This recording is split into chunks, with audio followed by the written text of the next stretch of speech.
I was sitting in my recliner reading the newspaper when my daughter-in-law, Vanessa, stormed through the front door. I could tell she'd had a bad day before she even opened her mouth. "Where's Michael?" she snapped, dropping her designer purse on the counter with a thud. "Still at school? Parent-teacher conferences tonight?" She muttered something under her breath and poured herself a large glass of wine. It was only 4 in the afternoon. I went back to my newspaper, trying to stay invisible. That's what I'd learned to do over the past 3 years. Stay quiet. Stay out of the way. Don't give Vanessa any reason to unleash her temper. But today, staying invisible wasn't going to work. "Robert, we need to talk." She stood in the doorway between the kitchen and living room, blocking my view of the television. I set down the paper. "What's on your mind?" "I'm tired of this arrangement. You've been living here for 3 years, eating our food, using our utilities, taking up space, and you're not contributing anything. Our food, our utilities, our space, in the house I owned. I pay for groceries," I said calmly, "and I've been giving you $1,200 a month like you asked. That's barely enough to cover your share. Michael and I are struggling to make ends meet while you live here rent-free." Rent-free. The irony almost made me laugh. "I think it's time you either start paying real rent, $2,000 a month, or you find somewhere else to live." My jaw tightened. $2,000? This is a nice house in a good neighborhood. That's what it costs. If you can't afford it, there are plenty of senior apartments that take people on fixed incomes. People on fixed incomes, like I was some charity case. "This is my home," I said quietly. Vanessa's eyes flashed. "No, Robert, this is my home, mine and Michael's. You're a guest here, and guests who don't contribute aren't welcome." Welcome to Elder Justice Revenge Stories. Could you please tell us where you're watching from? And if this is your first time visiting this page, kindly subscribe and turn the notification bell on so you don't miss out on other stories. Trust me, you'll want to hear how this one ends. Does Michael know you're asking me this? Michael agrees with me. He's just too nice to say it to your face.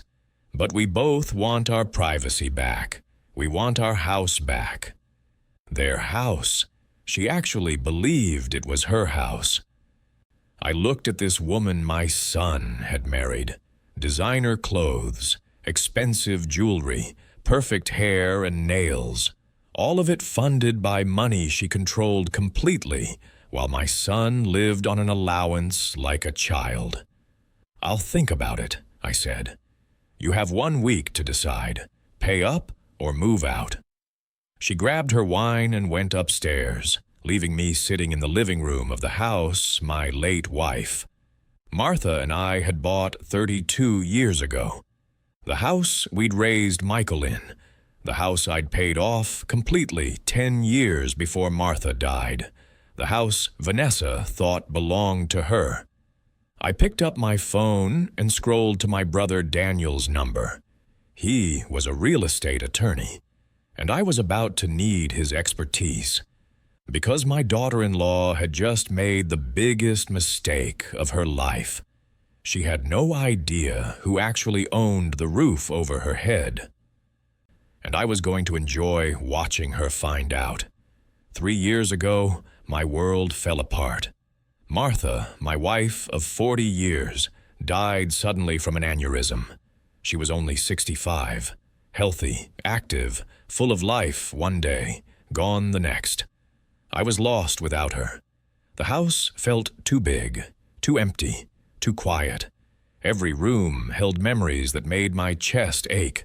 Martha's garden, her favorite chair, the kitchen where we'd had coffee every morning for 4 decades.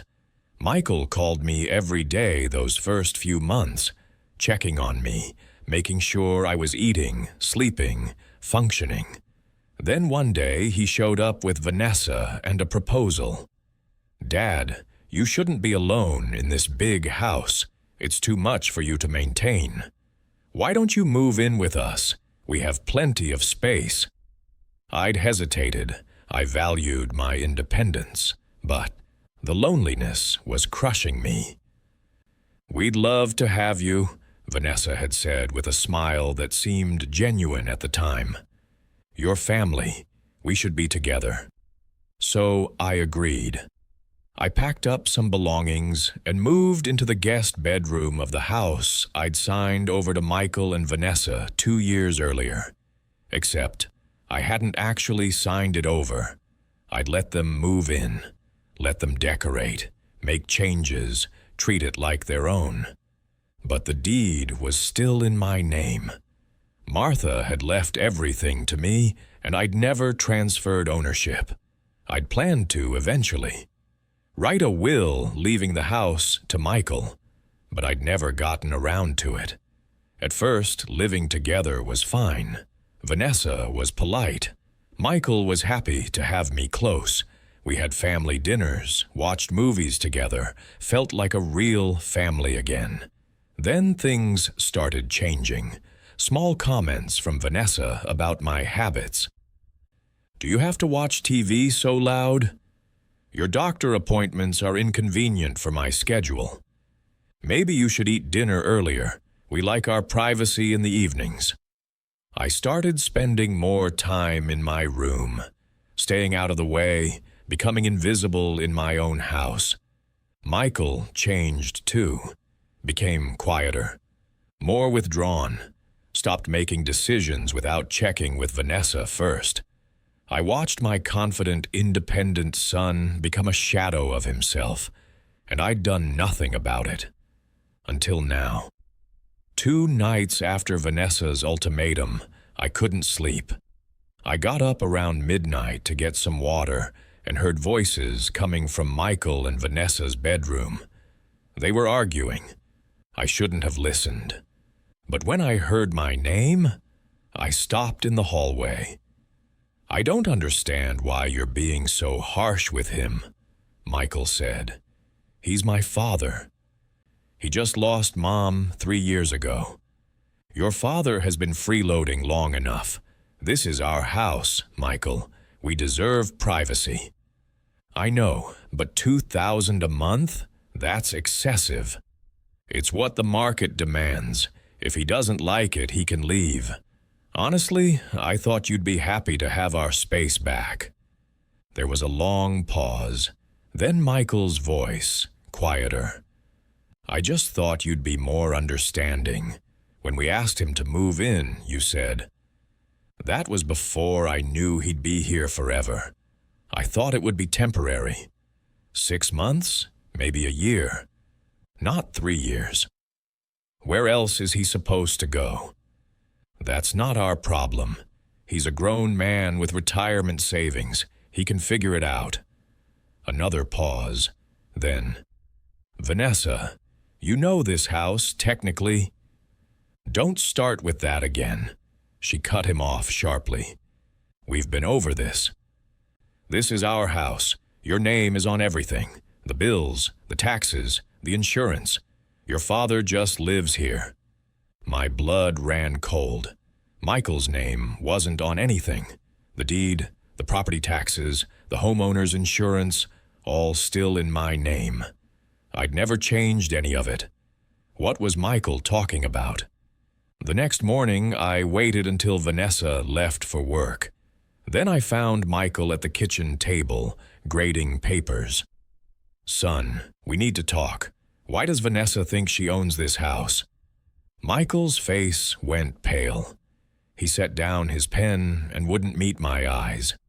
"Because I told her it was ours, mine and hers." "Why would you lie about that?" "Because if she knew you still owned it, she'd be furious. She'd accuse me of choosing you over her. She'd make both our lives miserable." His voice cracked. "Please, Dad, just go along with it. Please." I looked at my son, really looked at him. He'd lost weight, had dark circles under his eyes, seemed tense, anxious, afraid. "Michael, are you okay? In your marriage, I mean?" He finally met my eyes, and I saw the truth there before he even spoke.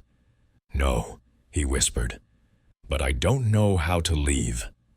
Over the next few days, I started paying closer attention to how Michael and Vanessa's household actually functioned. What I saw made me sick. Michael was a high school history teacher, made around $60,000 a year. Decent salary, especially combined with Vanessa's pharmaceutical sales income, which was easily 6 figures. But Michael never seemed to have any money.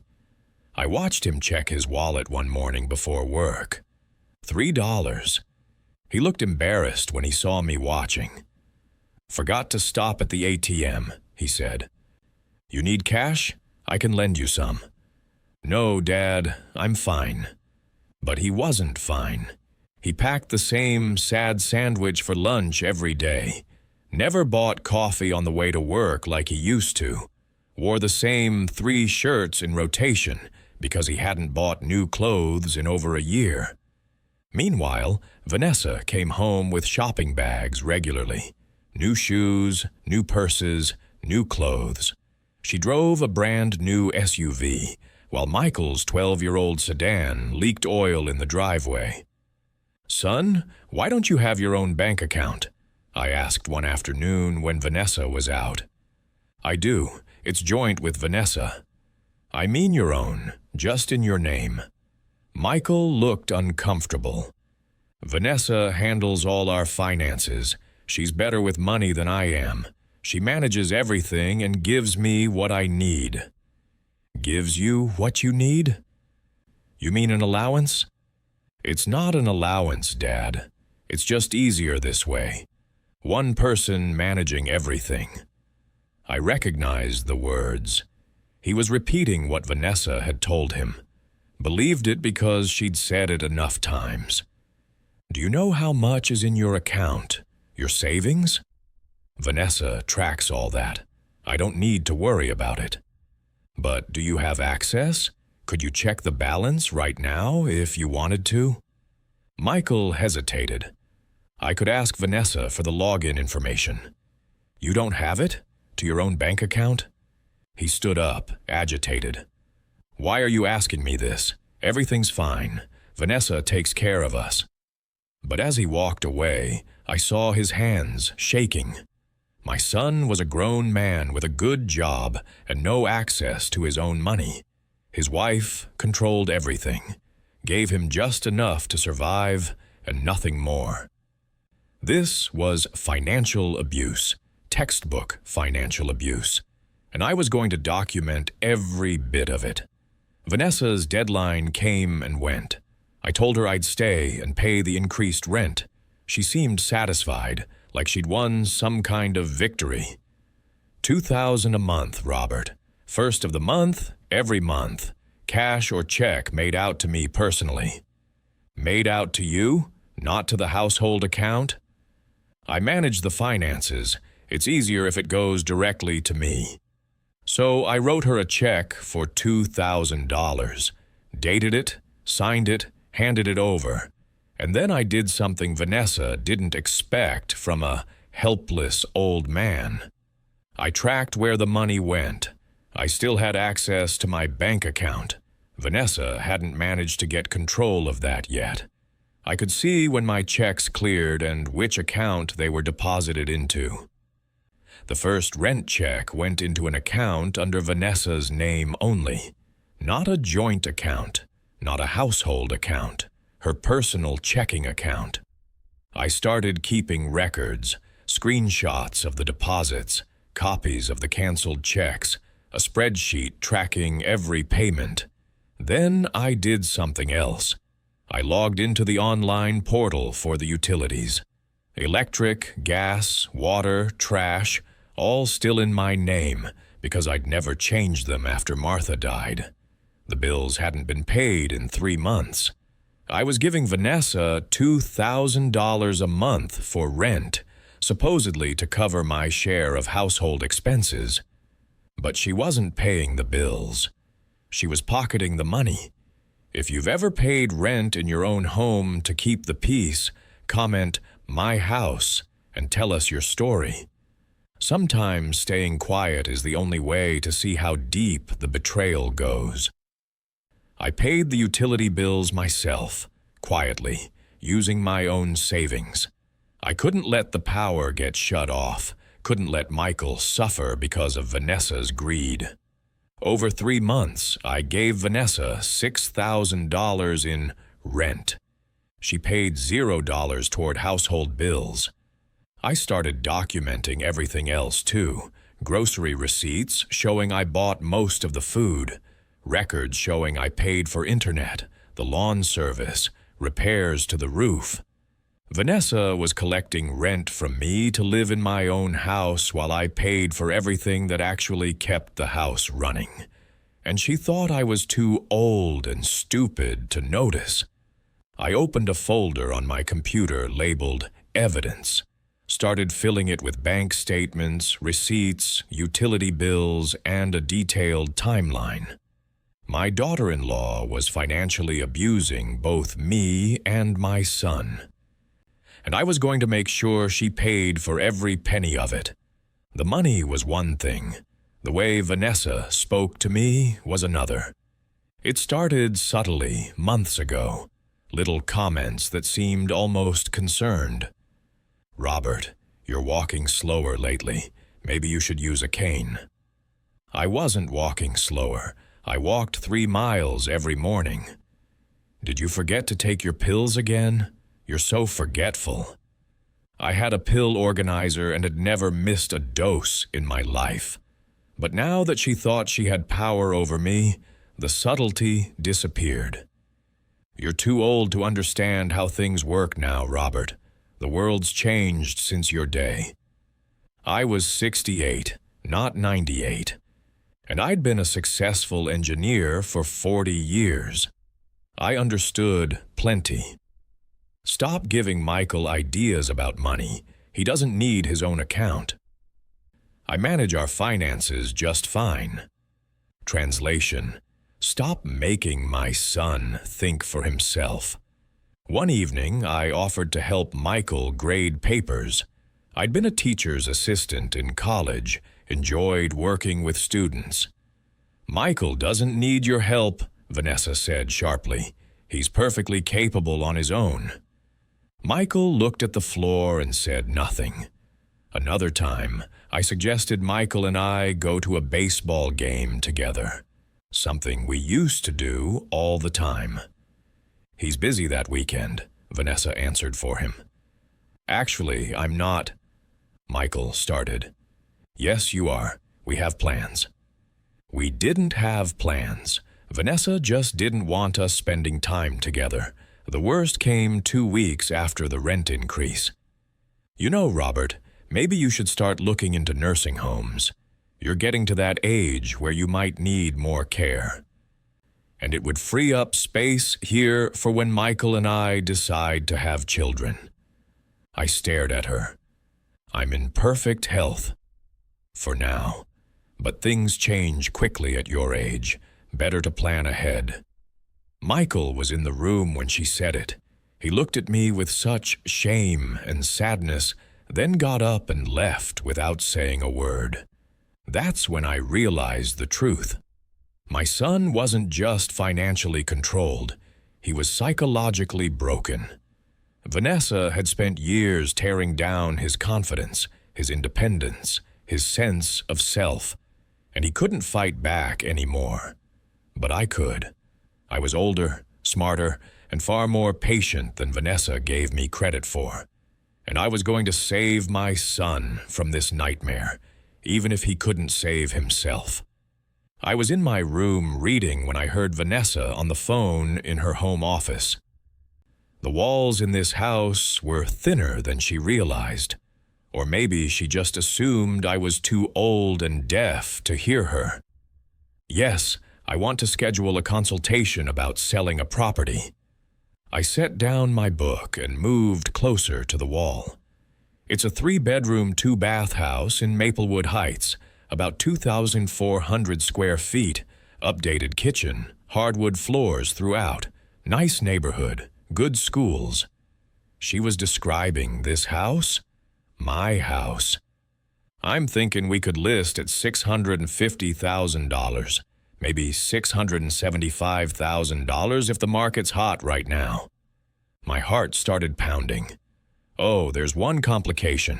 My father-in-law is currently living here, but that's temporary. He'll be moving to a senior facility within the next month or so. A senior facility. She'd already decided my fate. Once he's out, we can stage the house properly and get it on the market quickly. The real estate agent must have asked about my timeline because Vanessa laughed. Trust me, it won't be a problem. He's already agreed to move. We're just finalizing the details of where he's going. I had agreed to no such thing. I'd like to close by the end of summer if possible. My husband and I are looking to relocate. His teaching salary is portable, and my company has offices nationwide. Relocate. They were planning to sell my house, pocket the money, and move away. What would the commission be on a $650,000 sale? She was silent, listening. That's acceptable. Let's schedule a time for you to come see the property. How about 2 weeks from now? That gives me time to clear out some of the clutter. By clutter, she meant me. Perfect. I'll send you the address. And please, keep this confidential for now. I haven't told my father-in-law yet, and I'd like to break the news gently. She hung up, and I heard her chair squeak as she leaned back. Then I heard her make another call. Hey, it's me. I just talked to a realtor. We're moving forward with the sale. A male voice on the other end, too quiet for me to make out words. I know, baby, it's taking longer than I thought, but we're almost there. $650,000 minus the realtor's fee. That's still over $600,000 for us to start fresh. Start fresh. With someone who wasn't Michael. I stood in my room, hands shaking with rage. Vanessa wasn't just trying to kick me out of my own house. She was planning to sell it, steal the money, and leave my son with nothing. And she honestly believed she had the legal right to do it. Time to call my brother. Daniel came over the next day while Vanessa was at work. My brother was 65, sharp as ever, and had been practicing real estate law for 40 years. "You're sure you still own the house?" he asked, setting his briefcase on my bed. "I've never transferred the deed. It's still in my name from when Martha and I bought it." Daniel pulled out his laptop and accessed the county property records. A few clicks later, he turned the screen toward me. Owner of record, Robert James Wright. "You're right. The deed is entirely in your name. Vanessa has zero legal claim to this property." "Can she sell it anyway?" "Not without your signature. She'd need a power of attorney, which I assume you haven't given her." "Absolutely not." "Then legally, she can't sell it, refinance it, or make any decisions about it. The house is yours." Relief flooded through me. "But Robert, there's something else we need to discuss. If Vanessa thinks she owns this house, she's been living under a false assumption for 3 years. How did that happen?" "Michael told her it was theirs, to keep the peace." Daniel frowned. "That's a bad sign. Men in healthy marriages don't lie to their wives to avoid conflict. What else is going on?" That's when I told him everything. The financial control, the verbal abuse, the way Vanessa kept Michael on an allowance and isolated him from friends and family. "We need to see his financial records," Daniel said. "If she's controlling his money, there might be fraud involved." "How do we get his records without Vanessa knowing?" "We ask Michael." We waited until Michael got home from school. He looked surprised to see Uncle Daniel. "Hey, Uncle Dan, what are you doing here?" "Michael, we need to talk to you about something serious," I said. "Your finances." His face went guarded. "My finances are fine." "Son, when was the last time you actually looked at your bank statements?" "Vanessa handles all that." Daniel stepped forward. "Michael, humor us. Log into your bank account right now. Let's just take a look." "I don't have the password." "You don't have the password to your own bank account?" Daniel's voice was sharp. Michael looked embarrassed. "Vanessa changed it for security reasons. I can ask her for it." "Do that, right now. Call her." Michael reluctantly pulled out his phone and called Vanessa. I could hear her irritated voice through the speaker. "I'm at work, Michael. What do you want?" "I need the password to our bank account." "Why?" "I just want to check something." "I'll send it to you later. I'm busy." She hung up. Michael looked at us helplessly. "See? She'll send it later." "She won't," Daniel said, "because she doesn't want you to see what's in there." He pulled out his phone. "I'm calling a colleague who specializes in financial fraud. If Vanessa has credit cards or accounts in your name that you don't know about, we need to find out." 24 hours later, we had our answer. Vanessa had opened 5 credit cards in Michael's name over the past 3 years. Cash advances, shopping, cash withdrawals at casinos. Total debt, $45,000. All in my son's name, all destroying his credit score. And he'd had no idea. If you've ever discovered financial fraud by a family member, comment "fraud" and share what happened. Sometimes the people we trust are committing crimes right under our noses. Michael sat at my kitchen table, staring at the credit reports Daniel had pulled. His face was white. "I didn't open these accounts. I've never even seen these cards." "She did it using your social security number and forged your signature," Daniel explained. "It's identity theft, a felony." $45,000, Michael whispered. "How am I supposed to pay that back?" "You're not," I said firmly, "because you didn't spend it. Vanessa did. But it's in my name. I'm responsible." "Not if we can prove fraud," Daniel said. "Which we can. The casino withdrawals alone. Do you gamble, Michael?" "Never." "Then this is evidence of fraud. We report this to the police, and Vanessa faces criminal charges." Michael looked terrified. "I can't do that. She's my wife." "She's a criminal who's destroying your life," I said. "Son, you have nothing. No access to your own money, no credit, no independence. You can't even leave her because she's made sure you're financially trapped." Tears started running down Michael's face. "I don't know how it got this bad. When we first got married, she was so different, sweet, supportive. Then it changed gradually. By the time I realized what was happening, I didn't know how to get out." "You get out by fighting back," Daniel said. "Let us help you." Michael looked at me with desperate eyes. "What if she leaves me with nothing?" "She already has nothing to take," I said gently. "She doesn't own this house. She's been lying to you for 3 years. But I own it. And I'm going to protect you." "How?" I smiled. "By being smarter than she is, and by making sure Vanessa gets exactly what she deserves." Vanessa made a mistake the following week. She left her designer purse in the living room when she went upstairs to shower. I wasn't the type to snoop through someone's belongings. But after discovering the credit card fraud and the plan to sell my house, I'd stopped giving Vanessa the benefit of the doubt. I glanced toward the stairs. The water was still running. I had maybe 10 minutes.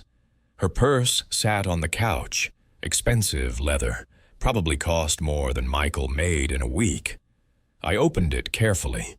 Wallet, makeup bag, keys. Then my hand touched something in a zippered side pocket. A phone. But not the iPhone Vanessa carried everywhere. This was an older Android, a cheap prepaid model. A burner phone. My hands shook as I turned it on. No lock screen. Sloppy. The text messages were right there, dozens of them to a contact labeled B. I started reading. I miss you too. I know it's taking longer than I thought, but we're almost there. Once the house sells, I'm leaving Michael. We can finally be together. I talked to the realtor today, $650,000. Minus commission, that's still over $600,000 for us to start fresh. Us, not her and Michael, her and whoever B was. I scrolled further back. He's so pathetic, doesn't even question where I go or what I spend. He just accepts whatever I tell him. The old man is the problem now, but I'll get him into a nursing home soon. Then we sell and disappear. My vision blurred with rage. She was talking about my son like he was nothing, about me like I was an obstacle to remove. I kept scrolling, found messages from months ago. I married him for the house and the stability. Once I have the money, I'm done playing devoted wife. She'd never loved Michael. This had all been a con from the beginning. I heard the shower turn off upstairs. Quickly, I took photos of the messages with my own phone. Screen after screen of evidence. Then I turned off the burner phone and put it back exactly where I'd found it. Vanessa came downstairs 20 minutes later, hair wet, completely unaware that I'd just discovered her affair and her plan to abandon my son after stealing everything. "What are you looking at?" she asked, seeing me staring at her. "Nothing," I said. "Just thinking." "Well, think somewhere else. I have work calls to make." I went to my room and sent the photos to Daniel. His response came immediately. "This changes everything. She's not just abusive. She's a criminal planning to flee. We need to move fast." Daniel came back the next evening with a full legal strategy. We met in my room again, Michael joining us after Vanessa left for what she called a work dinner. We all knew where she was really going.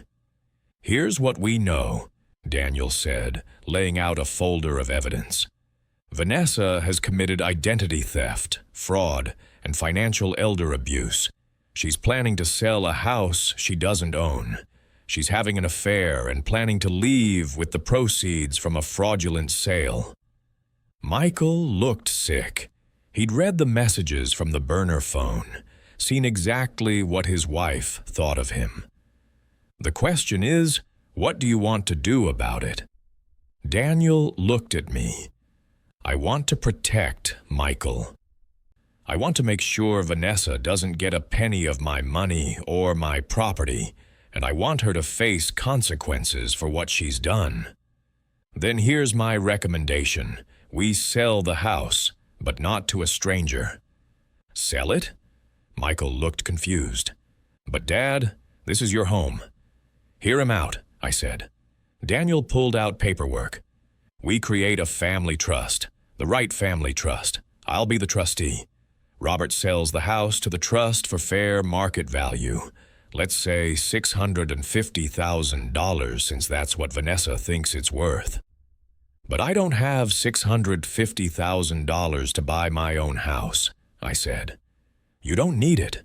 The trust purchases the house with a promissory note. On paper, the sale is legitimate.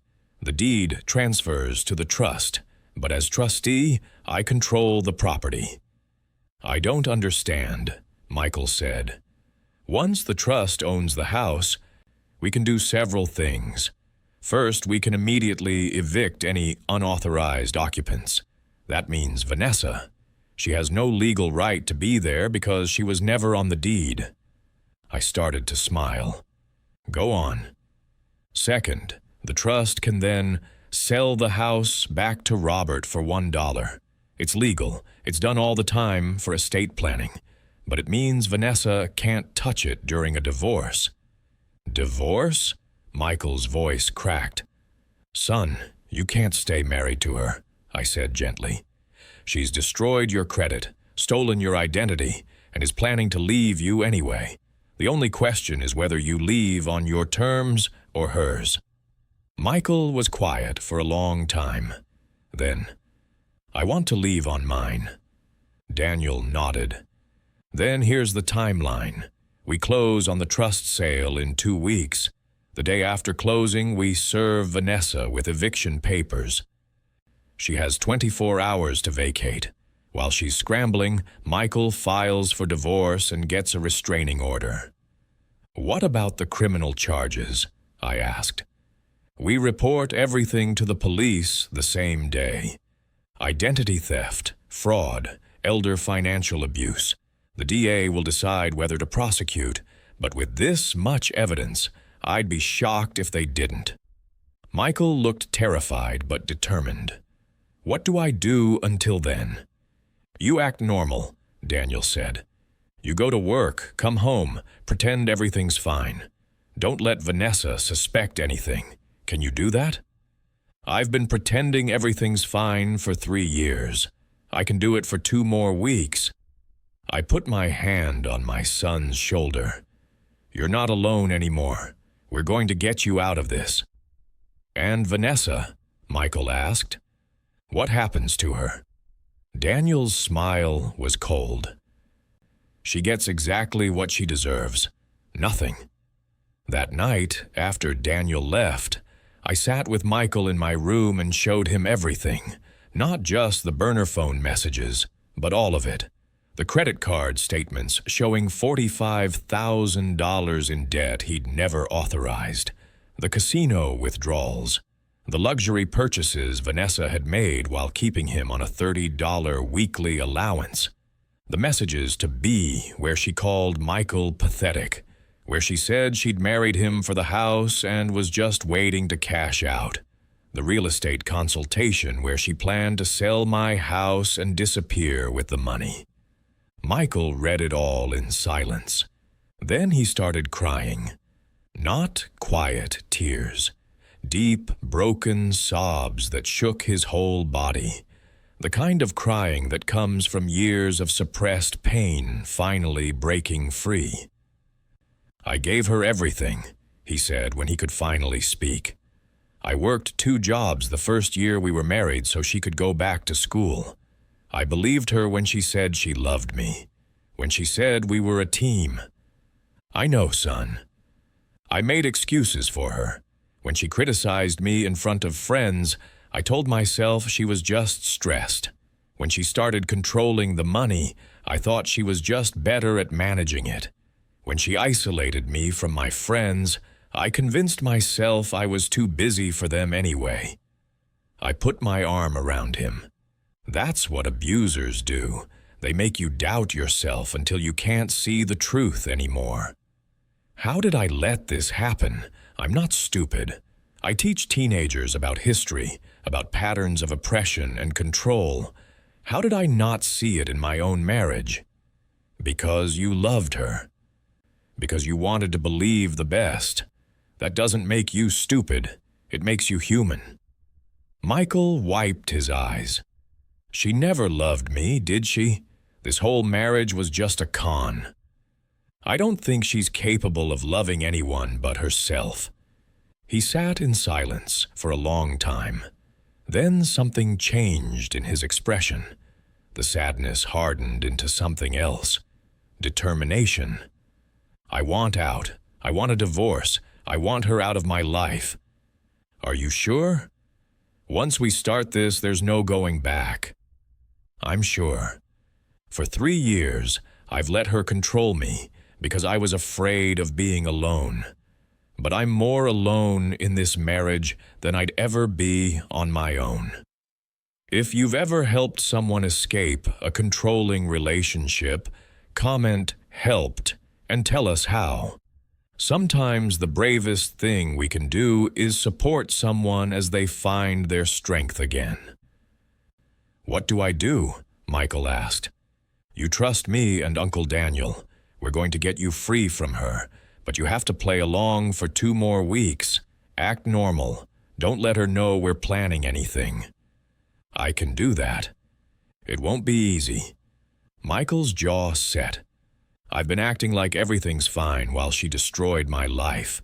I can act for 2 more weeks, and then I want to watch her lose everything." That was my son, finally fighting back. 3 days later, I put on an Oscar-worthy performance. I waited until Vanessa got home from work, poured herself her usual oversized glass of wine, and settled on the couch. "Vanessa, can we talk?" She sighed like I was already annoying her. "What is it, Robert?" "You were right about me needing to find my own place." Her eyebrows went up. "Oh?" "I've been looking at senior living communities. There's a nice one called Meadowbrook Gardens. They have an apartment available next month." This was a complete lie. Meadowbrook Gardens existed, but I hadn't contacted them. Vanessa tried to hide her smile. "That's wonderful, Robert. I think that's really the best decision for everyone." "I agree. I'll be moving out in 30 days. 30 days? She couldn't keep the excitement out of her voice. "That's perfect. We can help you move, get you settled." "I'd appreciate that." Michael came home a few minutes later. Vanessa practically pounced on him. "Michael, guess what? Your dad found a senior apartment. He's moving out next month." Michael played his part perfectly. "Oh, wow. That's great, Dad. Are you sure?" "I'm sure, son. It's time I had my own space again." "You and Vanessa need your privacy." Vanessa was practically glowing. "This is such good news. And Robert, don't worry about the rent for this month. Consider it waived as a goodbye gift." How generous, waiving rent on a house she didn't own. Over the next 2 weeks, Vanessa was nicer to me than she'd been in 3 years. She actually smiled at me, asked about my day, helped me pack boxes of belongings I wasn't actually taking anywhere. Behind the scenes, Daniel and I worked fast. The Wright Family Trust was created and registered. The house sale was finalized with Daniel as trustee. The closing was scheduled for 2 weeks from that conversation, 1 week before Vanessa planned to list the house with her real estate agent. Michael quietly gathered his important documents: birth certificate, social security card, passport, childhood photos. Everything that mattered to him went into boxes that he moved to a storage unit Daniel had rented. We consulted with attorney Susan Park about divorce strategy. She reviewed the evidence of financial abuse, identity theft, and Vanessa's affair. "This is one of the clearest cases of financial abuse I've seen," Susan said. "Michael won't owe her anything in the divorce. In fact, we'll go after her for the fraudulent debts and emotional damages." We contacted Detective Carl Jensen about the credit card fraud. He reviewed the evidence and confirmed they'd pursue charges. Everything was in place. Vanessa thought she'd won, thought the annoying old man was finally leaving so she could sell the house and run off with her boyfriend. She had no idea that in 1 week she'd lose everything. The morning of the closing, I met Daniel at his office. We signed the papers transferring the house to the Wright Family Trust. "It's done," Daniel said. "As of this moment, Vanessa Wright is an unauthorized occupant of trust property. We can legally evict her." "How long does she have?" 24 hours from when the sheriff serves the notice." I looked at the eviction papers. They were already prepared, just waiting for Daniel's signature as trustee. "Do it," I said. Daniel signed with a flourish.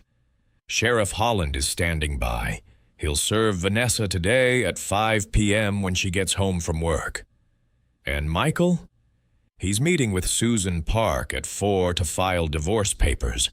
By the time Vanessa gets served with eviction, she'll also be served with divorce papers and a restraining order." "She's going to lose her mind." "Yes. Which is why we'll have the sheriff there. If she becomes violent or refuses to leave, she'll be arrested." I thought about the past 3 years, the disrespect, the financial abuse, the way she'd broken my son's spirit. "I almost feel bad," I said. "Do you?" Daniel asked. I smiled. "No, not even a little bit." At exactly 5 p.m., Sheriff Mike Holland knocked on the door of my house. Vanessa answered, wineglass in hand, completely unsuspecting, and her world came crashing down.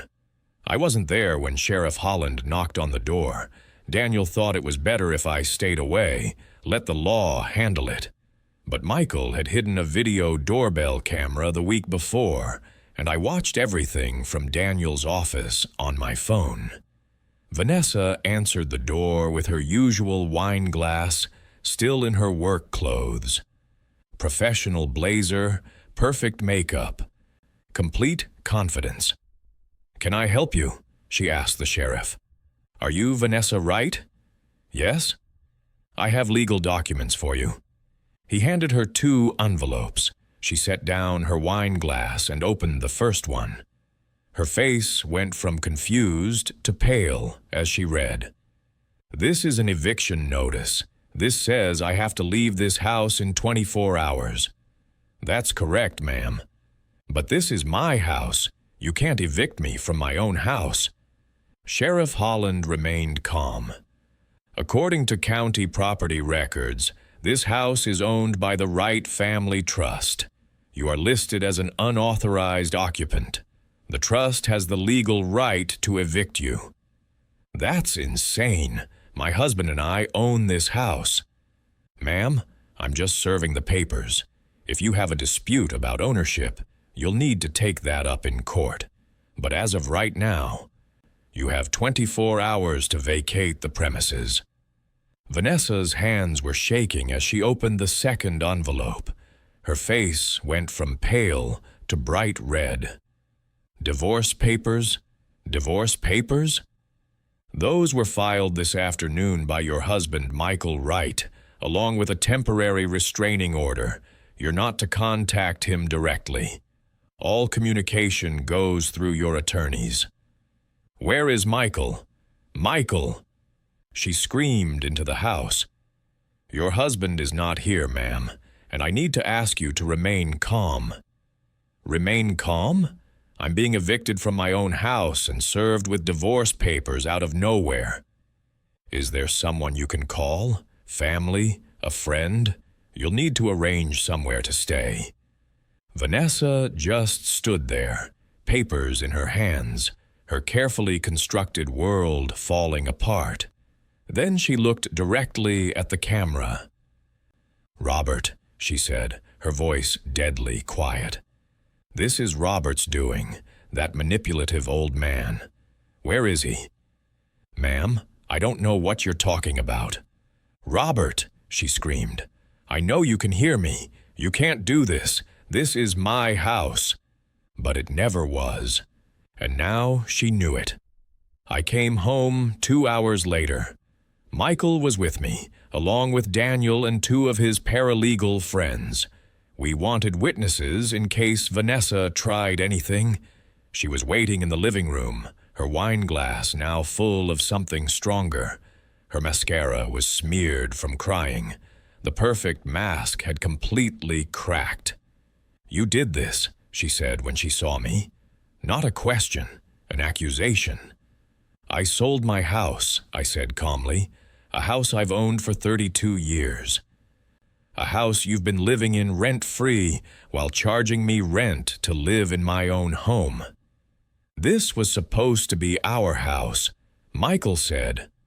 "Michael lied to you because you're an abusive, controlling person, and he was afraid of you. but he doesn't have to be afraid anymore. Vanessa turned to Michael. Baby, we can fix this. Whatever your dad told you, it's not true. I love you. We're a team, remember? Michael's voice was steady, stronger than I'd heard in years. You've stolen $45,000 from me using my name. You've been having an affair with someone named Brad. You were planning to sell this house and leave me with nothing. I've seen the messages, Vanessa. All of them. Her face went white. You went through my phone? The burner phone you thought I didn't know about? Yeah, we did. You had no right to destroy my credit, control my money, and treat me like a prisoner in my own marriage. But here we are. Vanessa looked at Daniel. This eviction is illegal. I have rights. I've lived here for 3 years. As a guest of the property owner, Daniel said, not as an owner yourself. You have no legal claim to this property, never did, and now you have 24 hours to leave. Or what? Or the sheriff comes back with deputies and physically removes you and your belongings. Your choice. Vanessa grabbed her purse, the expensive designer bag she'd bought with money stolen from Michael. Fine, I'll leave, but this isn't over. My lawyer will tell you that you have no case, Daniel interrupted, but you're welcome to waste your money trying. She looked at Michael one more time. You're really choosing him over me? I'm choosing myself, Michael said. For the first time in 3 years, I'm choosing myself. Vanessa stormed upstairs. We heard her throwing things into suitcases, slamming drawers, cursing. An hour later, she came down with 3 suitcases and stopped in front of me. You think you've won, old man, but you haven't. I'll destroy you both. You already tried, I said. It didn't work. She left without another word. The next morning, Sheriff Holland's deputies arrived to supervise the removal of Vanessa's remaining belongings. Everything she owned was packed, inventoried, and placed in a moving truck she'd had to pay for herself. While that was happening, Detective Jensen arrived to take our statements about the credit card fraud. We've reviewed the evidence, he said. The forged applications, the transactions, the casino withdrawals. This is clear identity theft and fraud. We'll be filing charges. Vanessa was arrested 3 days later at her boyfriend Brad's apartment. Turns out Brad hadn't known she was married. When he found out she'd been planning to leave town with money from a fraudulent house sale, he kicked her out. The criminal trial took 6 months. Vanessa pleaded guilty to identity theft and fraud in exchange for a reduced sentence. 18 months in prison, 5 years probation, and full restitution to Michael for the stolen money. The divorce was finalized 2 months after that. Vanessa got nothing. No house, no assets, no alimony. The judge ruled that her financial crimes voided any claim she might have had. Michael spent those months in therapy, rebuilding his credit, and rediscovering who he was outside of Vanessa's control. He lost the haunted look in his eyes, started smiling again, started living. 6 months after Vanessa left, the Wright Family Trust sold the house back to me for $1. Legal, clean, and completely protected from any future claims. Michael still lives here with me. We're roommates now, not landlord and tenant. We split expenses fairly, cook dinner together, watch baseball games on weekends. He's even started dating again. A kind woman named Jennifer who teaches science at his school. She treats him with respect, values his opinions, encourages his independence. Everything Vanessa never did. Vanessa served her time and got out last year. I heard she moved to another state, working retail, living in a studio apartment. Her pharmaceutical sales career was over. No company would hire someone with a fraud conviction. Brad never took her back. Her credit was destroyed. Her life was exactly as ruined as she'd tried to make Michael's. Sometimes I think about the moment she screamed, "Pay rent or get out," at me in my own house. How confident she was. How certain she held all the power. She'd underestimated a 68-year-old widower. Thought I was too old, too passive, too intimidated to fight back. She was wrong. I protected my son. I protected my property. And I made sure Vanessa learned a lesson she'll never forget. Michael and I were in the kitchen last night making dinner when he said something that made my whole fight worth it. "Thanks, Dad, for saving me. I don't know where I'd be if you hadn't stepped in. You'd have found your way eventually. You're stronger than you think. Maybe, but it's nice not having to do it alone.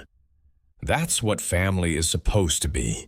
Support, protection, genuine love. Not control, not abuse, not manipulation disguised as care. Vanessa tried to take everything from us. Our home, our money, our dignity. Instead, she lost everything herself. And Michael and I are closer than we've ever been. I'm 70 years old now, living in the house Martha and I bought, with the son we raised. Life is good, quiet, peaceful. And if anyone ever tries to push me around in my own home again, well, they'll learn the same lesson Vanessa did. Never underestimate the man who actually owns the roof over your head. If you found this story powerful and want to see more real-life accounts of standing up to financial abuse, protecting family, and the sweet justice that comes from knowing your rights, please subscribe to Elder Justice Revenge Stories and turn on the notification bell. Your support helps us share stories that matter. Drop a comment below and let us know. Have you ever had to stand up to someone who underestimated you? Have you ever helped someone escape a controlling relationship? We'd love to hear your story. Thank you for watching, and remember, age doesn't mean powerless. Knowledge is power, and sometimes the best revenge is simply proving you were never the victim they thought you were.